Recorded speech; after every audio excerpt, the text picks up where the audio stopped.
पीले दांत वाली बहू। रंजना कभी ब्रश नहीं करती थी। उसे कितनी बार उसके माँ बाप ने डांटा, लेकिन उसका कोई असर उस पर होता ही नहीं था, जिस कारण से उसके दांत पीले पीले हो जाते हैं। शादी के बाद। अरे बहू, वैसे तो तुझ में कोई कमी नहीं है, पर तेरे दांत इतने पीले कैसे हैं बेटा?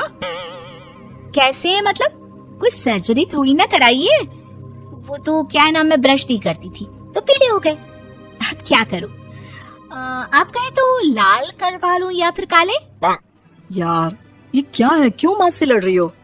लड़ रही हूँ? अरे मैं लड़ रही हूँ या ये बोल रही है कि दांत पीले हैं, पीले। अरे तपस्या थोड़ी ना की है इन्हें पीले करने के लिए। बकायदा ब्रश नहीं किया है 20 साल तक, तब जाकर। छी, कैसी बात कर रही हो? ये उस वक्त तो पीले नहीं थे जब हम लोग तुम्हें देखने आए थे।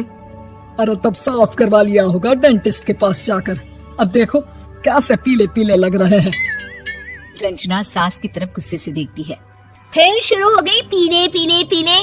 अरे पीले तो तब भी थे जब मेरे हाथ का रसगुल्ला उड़ा उड़ा कर खा रही थी और बोल रही थी, लड़की नहीं गुणों का खजाना दे रहे भाई साहब आप। खैर, अब वो लोग करते भी तो क्या करते, पीले दांत वाली बहू पल्ले पड़ी थी तो झेलना तो था ही।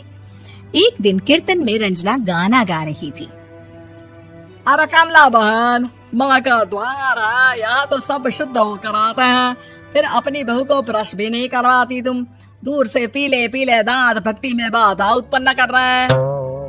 अरे कोई 2 साल के बच्चे थोड़ी ना लेकर आई हूँ मैं बहू बनाकर।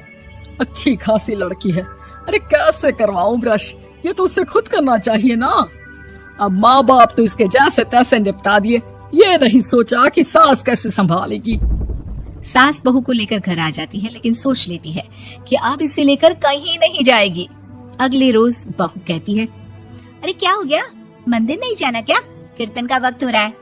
मेरी मधुर वाणी से कान्हा जी जागते हैं और सोते हैं। आप तो जानती है ना उनकी भक्ति में कितना मन लगता है मेरा। वो क्या है ना, तबीयत ठीक नहीं लग रही है मेरी, आराम करूंगी मैं। तबीयत ठीक नहीं लग रही? अभी तो मिथुन के गाने पर नाच रही थी आप, और अब बोल रही है कि तबीयत ठीक नहीं लग रही। अरे भक्ति में मन लगा लो सासू माँ, ऊपर जाना है, क्या मुंह दिखाओगी आप? हाँ? सास को बहू की बात पर गुस्सा आ जाता है। मैं क्या मुंह दिखाऊंगी, इसकी चिंता तो ना कर, समझी? अपने मुंह की चिंता कर, जो ये पीले पीले दांत लेकर हर जगह पहुंच जाती है। पता है लोग कितना मजाक बनाते हैं। ना जी ना, मैं नहीं जाना कहीं तेरे साथ। तो ये बात है, कोई ना, मत जाओ, मैं अपने कमरे में ही बैठकर भक्ति कर लूंगी। ऊपर वाला दांत थोड़ी ना देखता है, मन देखता है, भावना देखता है। और अरे बस बस, तू सब कुछ दिखा, बस ये सफेद चमकदार दांत ना दिखाना किसी को, है? जा यहाँ से। बहू को सास की बात का कोई फर्क नहीं पड़ता, वो तो जैसी थी वैसी ही रह जाती है। सुबह नहाकर किचन में खाना बनाना, फिर खाना खाना, कीर्तन भजन करना और सो जाना। एक दिन, माँ जी मैं सहेली के घर जा रही हूँ, शाम को लेट आऊंगी। हाँ, तो जाना, मैंने कौन सा तेरी आरती करनी है घर पर बैठकर। रंजना सहेली के घर जाती है, जहाँ वो पार्टी में जाने की तैयारी कर रही होती है। अरे शिखा, कहाँ जाने की तैयारी कर रही है? मैं गलत वक्त पर आ गई क्या? अरे नहीं यार, उल्टा सही वक्त पर आ गया। मैंने ये साड़ी और ज्वेलरी निकाली है यार, शाम को इनके ऑफिस की एक पार्टी में जाना है। बताना कैसा लग रहा है ये सब? नहीं यार, इस ड्रेस के साथ तो वो वाली ज्वेलरी अच्छी लगेगी। हाँ सही बोल रही है, मैंने ध्यान ही नहीं दिया। वैसे तो हमेशा से मस्त फैशन सेंस रखती है। तो बड़ा जाती होगी ना पति के साथ पार्टी में। रंजना कुछ नहीं बोलती, बस सोचती है कि यार काश ये बात सही हो जाती, पर मैं क्यों नहीं जाती पार्टी में? क्या इन लोगों की कोई पार्टी होती नहीं होगी?